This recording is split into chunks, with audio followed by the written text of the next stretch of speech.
സഫാമലയുടെ താഴ്വരയിൽ തൻ്റെ കുടുംബത്തെ വിളിച്ചു ചേർത്ത് പ്രവാചകത്വം ലഭിച്ചതിനു ശേഷം പ്രവാചകൻ മുഹമ്മദ് നബി അള്ളാഹുവിലേക്ക് ക്ഷണിച്ചുകൊണ്ടിരിക്കുമ്പോൾ അബൂലഹബിൻ്റെ ശബ്ദമുയർന്നു. തബ്ബൻ ലക് യാ മുഹമ്മദ്, മുഹമ്മദേ നിനക്ക് നാശം. ഇതിനാണോ ഞങ്ങളെ നീ ഇവിടെ ഒരുമിച്ചു കൂട്ടിയത്?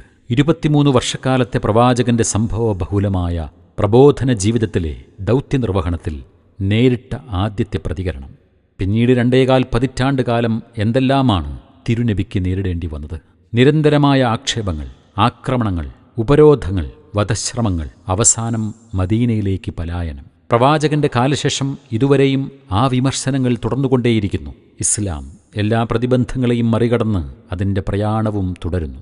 ആധുനിക കാലത്തും അബൂലഹബിൻ്റെ പിൻഗാമികൾ അന്ധമായ ആ വിമർശനം തുടർന്നുകൊണ്ടേയിരിക്കുന്നു. നാം ജീവിക്കുന്ന മലയാളക്കരയിലെ നമ്മുടെ പരിസരങ്ങളിലും അപശബ്ദങ്ങൾ നിരന്തരമായി കേട്ടുകൊണ്ടിരിക്കുകയാണ്. അടിസ്ഥാനമില്ലാത്ത നാസ്തികവാദത്തെ സ്ഥാപിക്കാൻ ഒരിക്കലും കഴിയാത്തതുകൊണ്ടുതന്നെ മതങ്ങളെയും വിശ്വാസികളെയും കടന്നാക്രമിക്കുകയാണ്. നേരിനെ പ്രതിരോധിക്കാൻ ആവനാഴിയിൽ ആയുധങ്ങൾ മതിയാകാതെ വരുമ്പോൾ സത്യത്തെ തമസ്കരിച്ച് ഗീബൽസിന്റെ സ്വന്തം അനുയായികളായി നുണകൾ കെട്ടിപ്പടച്ചുണ്ടാക്കി സമൂഹത്തെ തെറ്റിദ്ധരിപ്പിക്കാനാണ് പകലന്തികളിൽ പണിയെടുത്തുകൊണ്ടിരിക്കുന്നത്. ചരിത്രത്തെ പച്ചയ്ക്ക് വ്യഭിചരിച്ചിരിക്കുന്നു. എക്സ് മുസ്ലിം എന്ന മേലങ്കിയണിഞ്ഞ് ഫാഷിസത്തിന്റെ പാദസേവകരാകുന്നു. പെറ്റമ്മയെപ്പോലും ഭോഗിക്കാമെന്ന നികൃഷ്ടവാദം പച്ചമലയാളത്തിൽ ഈ മതവിരുദ്ധവാദികളിൽ നിന്നും കേൾക്കേണ്ടി വരുന്നു.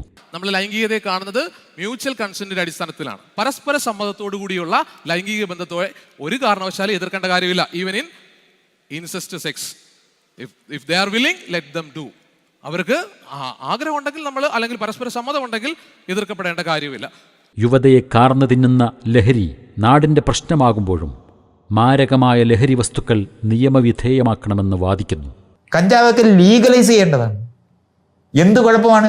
മനുഷ്യർ ജീവിതത്തിനകത്ത് 1 തവണയോ 2 തവണയോ അതൊക്കെ ഉപയോഗിക്കുകയൊക്കെ ചെയ്യും. ഇത്രയേ ഉള്ളൂ എന്നൊക്കെ മനസ്സിലാക്കി വിടുന്ന ലോകങ്ങളാണ് ഇതൊക്കെ. സമൂഹത്തിന് നൽകുന്ന ഗുണപരമായ ക്രിയാത്മകമായ എന്തുൽപ്പന്നമാണ് നാസ്തികതയുടെ പരിശ്രമങ്ങളിൽ നിന്ന് ഉണ്ടായിട്ടുള്ളത്? കുടുംബങ്ങളെ തകർത്ത് സമൂഹത്തിൽ അരാജകത്വം വിതച്ച് ധാർമ്മികതയെ കൊലവിളിച്ച് ഒരു അപശബ്ദം ഇവിടെ ഉയർന്നു വരുമ്പോൾ ഡയലോഗുകൾ അതിൻ്റെ ഉത്തരവാദിത്വം നിർവഹിക്കുകയാണ്. തിരൂരിൽ തുടങ്ങി കണ്ണൂരിലൂടെ കോവിഡ് കാലത്തെ ഓൺലൈൻ ഡയലോഗുകൾക്ക് ശേഷം നിലമ്പൂരിൽ, പട്ടാമ്പിയിൽ, ചങ്ങരംകുളം, കാസർകോട്, കൊല്ലം, നാദാപുരം, അരീക്കോട്, ഇപ്പോൾ ഇവിടെ ഈരാറ്റുപേട്ടയിൽ എത്തി നിൽക്കുമ്പോൾ ഡയലോഗ് പലരുടെയും ഉറക്കം കെടുത്തുന്നു. ഡയലോഗ് ഒരു വലിയ ദൗത്യമാണ്.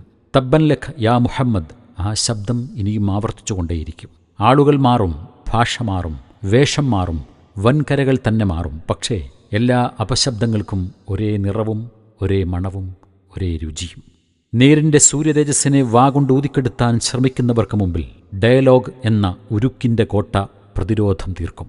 അരാജകവാദത്തിൻ്റെ ഉപാസകർ കെട്ടിപ്പടുത്തുണ്ടാക്കിയ നുണയുടെ ചില്ലുകൊട്ടാരങ്ങൾ തകർത്തെറിഞ്ഞ് ധാർമ്മികതയുടെ വഴിയിലെ മാലിന്യങ്ങൾ വകഞ്ഞുമാറ്റി ഈ പ്രയാണം തുടരുകയാണ്.